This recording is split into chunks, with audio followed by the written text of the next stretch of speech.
किसानों के कंधे का इस्तेमाल कर सरकार पर प्रहार करने की कोशिश कर रहा विपक्ष। उत्तर प्रदेश के उप मुख्यमंत्री केशव प्रसाद मौर्य आज मंगलवार को वाराणसी पहुंचे। वहां पहुंचकर उन्होंने सर्किट हाउस में कार्यकर्ताओं के साथ बैठक ली। फिर उन्होंने जनसा स्थित इंडियन पब्लिक स्कूल में कानूनों के समर्थन में आयोजित किसान सम्मेलन को संबोधित किया। उप मुख्यमंत्री केशव प्रसाद मौर्य ने कहा कि मैं मानता हूं कि देश के प्रधानमंत्री नरेंद्र मोदी सरकार द्वारा लाए गए कृषि कानून का कुछ किसान समर्थन कर रहे हैं। साथ ही उन्होंने कहा कि जिन किसान भाइयों को इस कानून को लेकर कोई आपत्ति है तो सरकार के द्वारा हर समय उनके लिए खुले हुए हैं। किसान बताएं कि इस कृषि कानून में किस पर क्या आपत्ति है। उन्होंने विपक्षी पार्टियों पर आरोप लगाते हुए कहा कि विरोधी दल किसानों के कंधे का इस्तेमाल करके सरकार पर प्रहार करने का रास्ता खोज रहे हैं। मैं ये कह सकता हूं कि उनके पास दम नहीं है। वो किसी भी विषय पर किसी के पीछे खड़े होकर सरकार पर निशाना लगाने की कोशिश में लग जाते हैं। वो किसानों के दुश्मन हैं, वो किसानों की हितैषी नहीं है। उन्होंने विपक्ष पर आरोप लगाया कि उन्होंने भी यही बातें अपने घोषणा पत्र में कही थीं और अब वो ही इस कानून से पीछे हट रहे हैं। वे जब सत्ता में थे तो इन बातों का समर्थन करते थे। आज जब हमारी सरकार ये कानून लाई है तो इसका विरोध कर रहे हैं। उप मुख्यमंत्री ने कहा कि आने वाले समय में प्लास्टिक का जो भी कचरा है, पीएम मोदी के आह्वान पर हम गंदगी से मुक्त भारत रखेंगे। ऐसे में प्लास्टिक के कचरे से सड़क बनाकर प्रदूषण मुक्त भारत बनाएंगे। हम पशु पक्षियों की और पर्यावरण रक्षा करेंगे। भदोही से धनंजय राय की रिपोर्ट। आप बताइए, जो छोटे किसान होंगे, मेरे भाइयों बहनों बताइए, मैं जानता हूं इस बात को। तो किसी साहूकार से, किसी बड़े आदमी से आप कर्ज लेते थे, उसका ब्याज देना पड़ता था और जितना खेती से आप पैदा करते थे उसको बेचने के बाद सारा का सारा चुकाना पड़ता था कि नहीं चुकाना पड़ता था। वास्तविकता की धरातल पे हम वह सारी चीजें जानते, उस जीवन को जिए हैं। ये किसान विरोधी, ये किसानों के हितैषी नहीं है, ये किसानों के वास्तविक रूप से दुश्मन है। और यह जो कानून बनाया गया है, किन किन क्षेत्रों में, मैं अकेले यहाँ पे 234 करोड़ 45 लाख रुपया केवल वाराणसी जनपद के किसानों के खाते में प्रधानमंत्री किसान सम्मान निधि का पैसा भेजा। योजना हम लोगों ने चलाई थी। जब हम लोग चुनाव लड़ रहे थे उस समय कहा था, किसानों आप अपना आशीर्वाद दीजिए, कमल खिलाइए यूपी के अंदर, हम सत्ता में आएंगे तो किसानों के जो 1 लाख तक के कर्जे उनको माफ करने का काम करेंगे। अकेले अगर हम हिसाब लगाए तो 16,026 किसान वाराणसी जनपद के, जिनका 69 करोड़ लगभग 70 करोड़ रुपया माफ करने का काम यूपी में योगी जी की अगुवाई में जब हमारी सरकार ने शपथ लिया था तो कैबिनेट की पहली बैठक में उस कर्ज को माफ करने का काम किया। ऐसे अनेक विषय हैं, बीजों पे अनुदान का मामला हो, चाहे स्वास्थ्य में खेती में क्या पैदा करना, क्या नहीं पैदा करना, कि हर चीज पैदा करने से फायदा हो सकता है।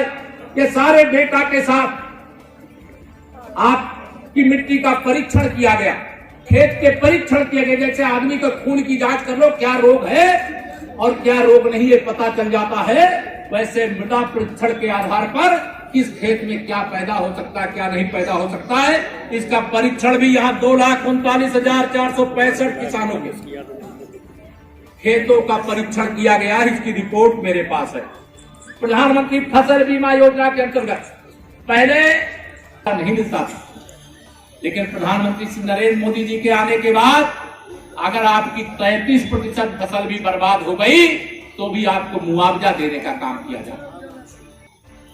प्रधानमंत्री फसल बीमा योजना के अंतर्गत अगर अपनी फसल को आपने बीमित कराया है, आपदा आई तो बीमा कंपनी आपको मुआवजा अदा करने का काम करती है और पूरे देश के अंदर ये कार्यक्रम चल रहा है।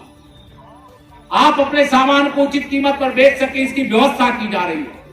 कोल्ड चेन स्थापित हो सके। आपकी सब्जी खेत में पता चला यहाँ आलू सस्ता हो जाता है, कई बार लोग खेत से बाजार नहीं ले जाते, कोल्ड स्टोरेज तक नहीं ले जाते, क्योंकि वो उसकी कोई कीमत बैठे बेच सकते हैं। लेकिन ये कांग्रेसी हो, सपाई हो, बसपाई हो, या जो भाजपा विरोधी राजनीतिक दल हैं या सब हो, इनको एक राष्ट्रीय रोग लगा हुआ है अब वो क्या रोग है वो आपको मैं बता रहा हूं। वो राष्ट्रीय रोग है कमीशन खोरी, दलाली। या कहते थे, जब आपको याद होगा, बहुत सारे हमारे वरिष्ठ लोग बैठे हैं, जब इस देश के प्रधानमंत्री, कांग्रेस के प्रधानमंत्री श्री राजीव गांधी थे, उस समय कहते थे कि हम दिल्ली से 1 रुपया भेजते हैं तो 15 पैसा पहुंचता है। 15 पैसा। जो गरीब हो, चाहे मजदूर हो, चाहे किसान हो, जो लाभार्थी है, 100 रुपया भेजेंगे तो 15 रुपये। और माननीय नरेंद्र मोदी जी ने प्रधानमंत्री किसान सम्मान निधि के नाम पर देश के किसानों को 1 लाख करोड़ रुपया भेज चुके हैं। अगर ये होते तो किसानों को 15,000 करोड़ रुपए, इन दलालों को 85,000 करोड़ रुपए इनकी जेब में होते। लेकिन मोदी जी ने ये बंद कर दिया। ये वाराणसी के सांसद ने दुकान बंद कर दी इन दलालों की, तो इनको कैसे बर्दाश्त होगा। मैं आप सबका आह्वान करना चाहता हूं। अब मैं जानता हूं, देश इस बात को जानता, देश का छोटा सा छोटा गरीब और मजदूर इस बात को जानता। एक बिस्वा वाला किसान भी जानता है, 1 एकड़ वाला भी जानता है, 1 हेक्टेयर वाला भी जानता है। वह किसान जानता है कि मोदी जी ही सच्चे किसानों के और गरीबों के और देश के हितैषी हैं। अगर इनको इनके किसानों के हित की चिंता होती है। कि राहुल गांधी जी का भाषण सुन रहा था, उन्होंने कहा 6,000 रुपया किसानों को कम दिया गया। आपने में से भी बहुत लोगों ने सुना होगा। मैंने कहा, तुम्हारे पुरखों ने तो 600 रुपया भी नहीं दिया। मेरे प्रधानमंत्री जी 2014 में आए और 2020 चल रहा है। किसानों के खाते में 6,000 2,000 की 3 किस्त के माध्यम से साल में 6,000 रुपए दे रहे हैं, और तुम कह रहे हो कम है। अरे धोखेबाजों, देश को लूटने वाले, 12 लाख करोड़ का समाजवादी पार्टी के कार्यालय में सेना बमबारी कर रही, उससे तिलमिला जाने वाले ये सारे जो विरोधी दल हैं, इनको ये समझ में नहीं आ रहा। मैं एक बार फिर, मां अन्नपूर्णा की ये धरती है और इस धरती से आज आप सबके माध्यम से अपने उन किसान भाइयों को, अपने उन अन्नदाताओं को हाथ जोड़ करके आह्वान करना चाहता हूं, निवेदन करना चाहता हूं।